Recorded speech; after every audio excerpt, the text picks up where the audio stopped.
The United States assesses that members of Russia's military, since their invasion of Ukraine last month, have committed war crimes there and vows that those responsible will be held accountable. VOA senior diplomatic correspondent Cindy Sin reports.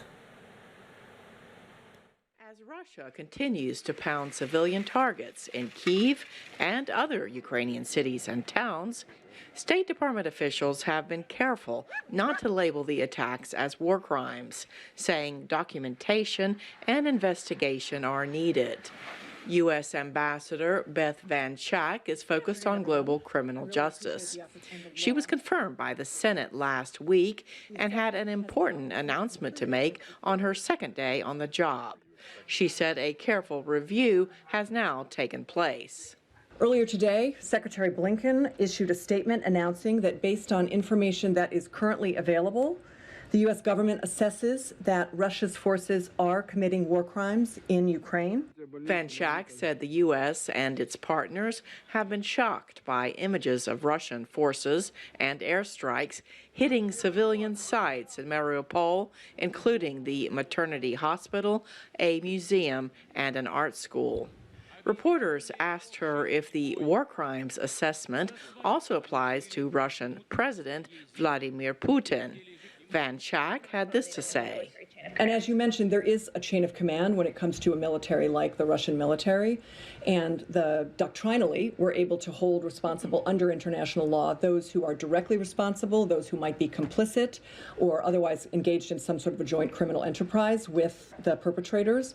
Despite videos showing Ukrainian hospitals and public facilities being bombed, Russia has denied that it deliberately targeted civilians.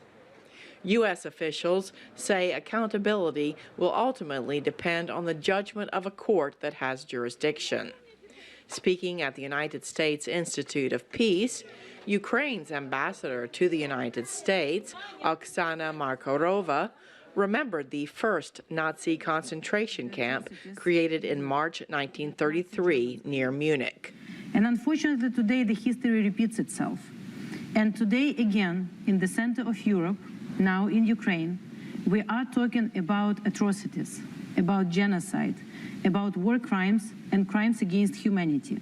An expert in international law, Jane Stromseth, said the International Criminal Court has started an investigation in Ukraine. As the ambassador mentioned, the ICC prosecutor has started an investigation, sent a team of investigators to Ukraine, has himself personally been to Ukraine, spoken with Ukrainian officials, including President Zelensky. President Joe Biden is likely to discuss Russian war crimes in Ukraine with NATO partners and others in Brussels. Estonia, Lithuania, Germany, Poland, Slovakia, and Sweden are all investigating potential war crimes in Ukraine, seeking to preserve evidence for